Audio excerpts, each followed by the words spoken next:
Sunday service. Ladies and gentlemen, tuvaniriza eyabugingo bagiyita kale tuli wa Bugembe basebole banyabo omanyi pastor omulabira nti eyo relationship ya pastor ne mukazi we erabika ya ddala bakyeyagala basebole banyabo amanya bapita pastor Wilson Bugembe. Service kyolwaleero njagala okubebaza mwena okujja mu bangi nayisire mukyala wange mami gadgets neka sozo jakulia kisiyaga mbuja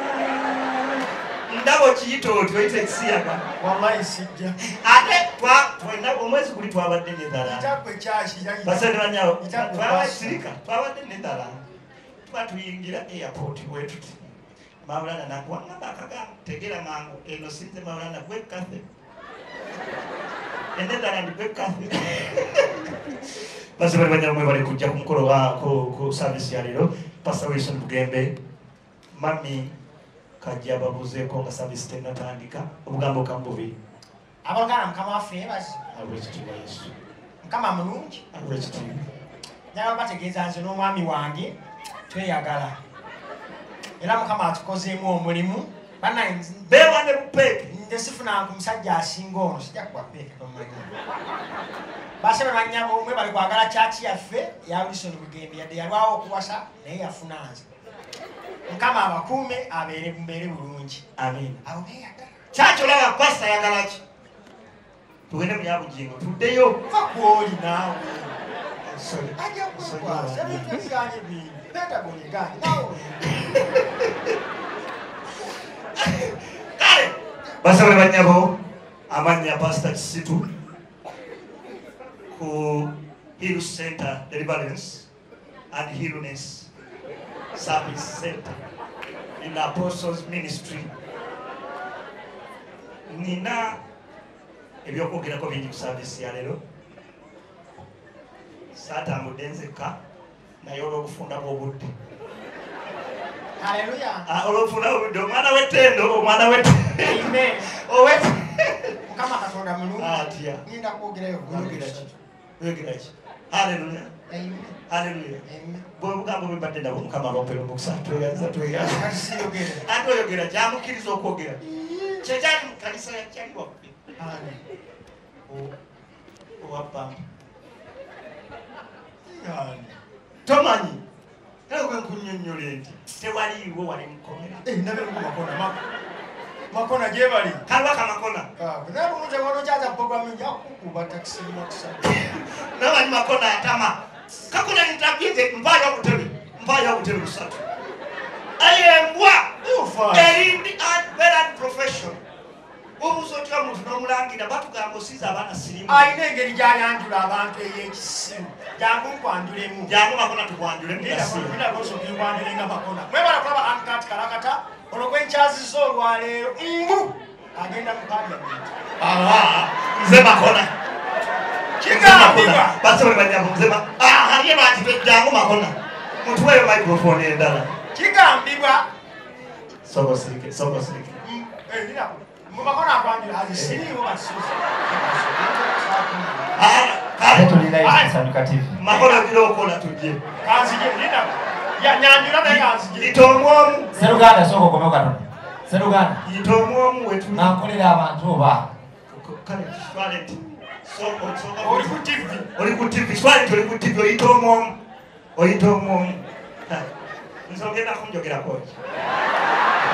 Dinako, makona maula nataliwo. Ninamu ekyeri mwana. Leta tulabe. Anaina mwekyeri. Skype. Mpayo no muyayi mwana. Tojagera ko bibwa ebyakungu tobizi. Jangu atwanjule. Zezileke. Naye lazimpe nzeta akamukanga. Nzeta. Zino ziri mu poster mmeka. Kale kamaleka twaleza. Makona jangu akwanjule jangu tandike nani na Maulana nze nawe tusanga omupiira okimala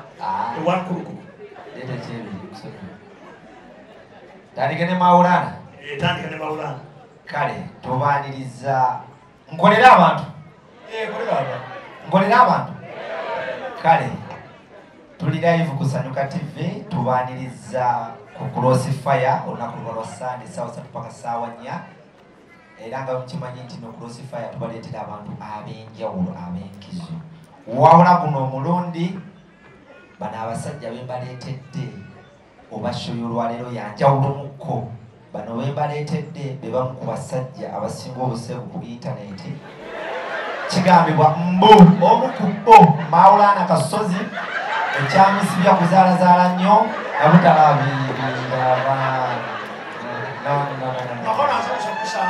olaboti bakwayiza bombi bakwayiza baana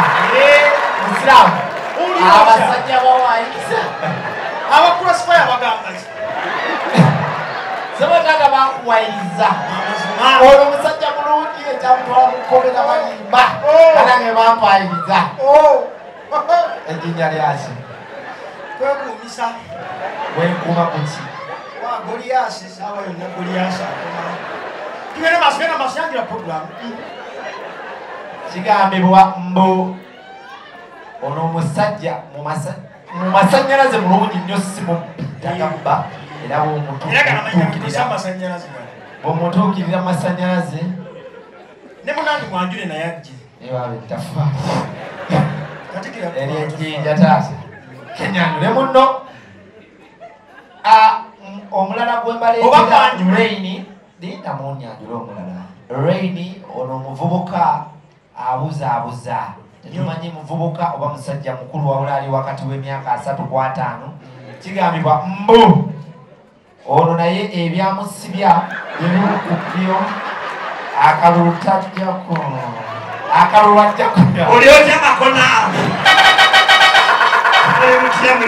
akalulu abantu berubaga South mumulabe nga nnyo ddala byonna kungo byayogera byali bifu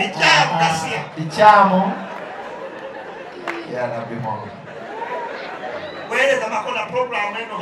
bano abasajja ababiri balungi nnyo balungi byonna byebabogerako bikyamu zenasobola okukola ebibuuzo kati kolaboti mumulabire nga nnyo ddala abeerubaga noono mumuweere ddala emirimu gy'oku lwaki ogamba yogera bibi wali oyogera muteeke wali tukolera abantu kati olese yaki ku stage kwekuumisa gyati esiiba eyita buli amayinja gagana okolera abantu naawe esegeeza olina ebikomako enda otuweekuule yogera makona yogera oba okoyo osobola otambula muko mpeebuke kuti teeka wali omanyi kayinza okulowooza bwembeerawo muki yobwereza kolaboti jawo kyambere eno tukolere abantu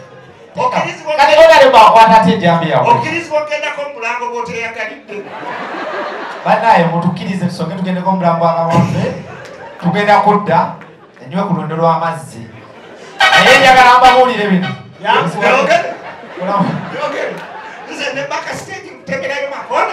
kati kolaboti sokodde wali kolaboti boerawo tuula ejambi agiteeka wali bweteekaawo bano olaba ababi soko tule wali olinga yale mukakamu bwetuula ogenda kwogera ku bintu byesirikanawo abantu kati kale kankubuuze bulemu kamubuuzeeyo totubuuza ogyeko kale otaddeko akatale kennateete nemutundwe nga bonna obugasse ntwayo obutale bubiri tulaba nti oli mugezi makono obuuza ebibuuzo bannange ebikamu